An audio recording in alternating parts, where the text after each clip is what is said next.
আসসালামু আলাইকুম। আবার আমরা চলে আসলাম শেষে 4 নম্বর ক্লাসে। আজকে আমরা শিখব কোরিয়ান ব্যঞ্জন বর্ণ সাং, যে শব্দগুলো আছে মানে জোড়া জোড়া ব্যঞ্জন বর্ণ।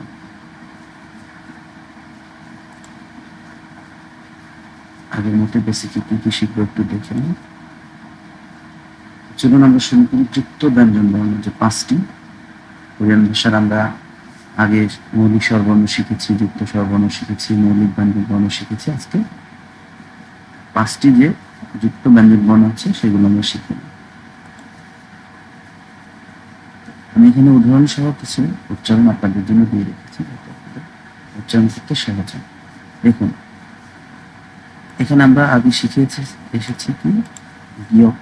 গিয়কের সাথে আজকে আরো একটা গিয়ক দেখতে পাচ্ছি, তাই না? 2টা গিয়ক। এটা আমাদের বাংলাতেও আছে, যুক্ত খ বা কয়ের নিচে ক আমরা দিই। কাকু যখন বলি আমরা কাকু, কয়ের নিচে ক দিই, এটা যুক্ত। এটা সব ভাষাতে হয়, কোরিয়ান ভাষাতে ফিক্সড করা এই 5টা। সেক্ষেত্রে আমরা যখন কাকু বলি, হ্যাঁ, আমরা কিন্তু ওই যুক্ত যে অক্ষরটা, ওই অক্ষরটা কিন্তু একটু ডিপলি সাউন্ডটা দিই, ঠিক আছে? একটু একটু মানে আমরা বল না, ভর দিয়ে, একটু ভর দিয়ে আমরা সেটা উচ্চারণটা করি। কোরিয়ান ভাষার এই 5টা যুক্ত ব্যঞ্জন বর্ণের ক্ষেত্রে একই রকম সাউন্ড গুলো, হ্যাঁ। অনেকেই আপনাদেরকে অনেকভাবে শেখাতে পারে। আমার থ্রুতে আমি যতটুকু শিখেছি, বা আমি কোরিয়ান যারা কোরিয়ান নাগরিক তাদের যে ভিডিওগুলো অনলাইনে আছে, বা ক্লাস যখন করেছিলাম সেজন্য তখন আমাদের টিচাররা যেভাবে পড়িয়েছিল সেই হিসাবে আমি যেভাবে পেয়েছি সেভাবে আপনাদেরকে সেখানে চেষ্টা করব। আমার মনে হয় এতে আপনারা ভুল কিছু শিখবেন না। আমার মনে হয়, যাই হোক, এটার নাম কি? সাং গিয়ক। সাং মানে হলো কোরিয়ান ভাষাতে জোড়া। সাং মানে হলো জোড়া। এটা এক জোড়া, এর জন্য জোড়া গিয়ক। এটা জোড়া গিয়ক, সাংগিয়ক। সাংগিয়ক বাংলাতে আপনি সাংগিয়ক, কিন্তু উচ্চারণ হবে ওই যে গিয়কের মতো, গিয়কের গ খ এরকম। এখানে এই গিয়কের উচ্চারণ, সাংগিয়কের উচ্চারণ হবে ক। ক একটু উচ্চারণ হবে ক। যেমন ধরুন এখানে কি উচ্চারণটা আছে, উদাহরণটা আমি দিয়ে দেখছি। Kaká, Kaká, Kaká, Kaká. একটু একটু ডিপলি উচ্চারণ করতে, সাউন্ডটা দিবেন একটু ডিপলি। গিয়কের উচ্চারণ কি হয়? গা খা, গা খা, তাই না? গা খা। নিচে গেলে কি হয়? ক, কিন্তু সেটা অনেক স্লো, অনেক স্লো। আর যখন আপনি সাংগিয়কের উচ্চারণ করবেন তখন এটা হবে অনেক ডিপলি। কা কা কা কা, কোমা, কোমা, কোমা।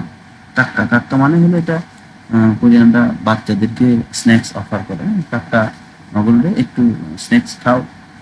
কোমা, কোমা, কোমা হলো বেবিদেরকে বলা হয়, হ্যাঁ। একটা ছোট্ট বেবি, আপনি নাম জানেন না, তখন বলবেন কোমা বেবি, কোমা বেবি। বেবিদের ক্ষেত্রে বলা হয়। তাহলে কি? Kaká, coma. সেম ভাবে নিচে দেখেন, এটা দ্বিগত, এটাও দ্বিগত। তাহলে 2টা দ্বিগতে সাং দ্বিগত। দ্বিগতের সাউন্ড ভ্যালুটা কি হয়? দ, ধ, দ্বিগতাতে দা অথবা ধা, তাই না? কিন্তু এখানে কি হবে? ত, ত, ত, তা। একদম জাস্ট ত, জাস্ট ত, তা। থা না, থা না, দা না, তা, তা, তা, জাস্ট তা। এখন দেখেন এটা তো, তো, তো মানে কি? এগেইন তো, যাই হোক, তুমি কি আবার ঘুমাচ্ছ, এরকম। তো, তো একদম কোন রকম ধা তা কোনো কিছু না, তো জাস্ট ত এর উচ্চারণ, ঠিক আছে? কিন্তু একটু সবগুলা উচ্চারণে একটু কি করবে, ডিপ একটু দিবেন, উচ্চারণটা করবে। এটা কি? সাংবিয়ক। সাংবিয়পে প, ওপা, ওপা। এটা আপনারা কোরিয়াতে গেলে অনেক শুনতে পাবেন। মেয়েরা বলে বড় ভাইদেরকে বলে ওপ্পা, ওপ্পা। আর ছেলেরা বড়দেরকে বলে হিয়ং। এটা আপনারা আস্তে আস্তে নিজেরাই বুঝতে পারবেন কে কাকে কি বলে। Oppa, Oppa. রাস্তাঘাটে বেরোলে শুনতে পাবেন মেয়েরা ওপ্পা, ওপ্পা, ওপ্পা জানকান মানিও, একটু দাঁড়ান, ওপ্পা জানকান মানিও। তো ওপ্পা, ওপ্পা। দেখুন পয়ের উচ্চারণ কিন্তু একটু মানে লাউডলি আর কি। Oppa, Oppa. সাংসিটা ছা, ছা, ছা। এটা হলো ছা ছা, শানা শানা, ছা, সা দা, সা দা মানে কি সস্তা। তারপর একটা যে অক্ষরটা আছে সেটা হলো সাংজিউত। সাংজিউতের ক্ষেত্রে একটু ভিন্ন, সাংজিউতের ক্ষেত্রে একটু ভিন্ন। সাংজিউতের ক্ষেত্রে এটা হচ্ছে আমরা চ, একদম চ, চ, চর উচ্চারণ আমরা মনে হয় পাই নাই। সাংজিউতের ক্ষেত্রে কি চ, চাঁদা, চাঁদা, চাঁদা মানে হলো নোনতা সলটি। নমু চায়ো, নমু চায়ো, নমু চায়ো। ধন্যবাদ সবাইকে। আজকে এই পর্যন্তই। আমরা নেক্সট ক্লাসে রিডিং পড়া নিয়ে আলোচনা করব। আর আপনারা এই চরণটা একটু বাসায় একটু চেষ্টা করবেন, মনে হয় খুব কঠিন হবে না। রিডিং পড়ার সময় আরো সহজ করে নেবো আমরা, ঠিক আছে? ধন্যবাদ সবাইকে, ভালো থাকবেন।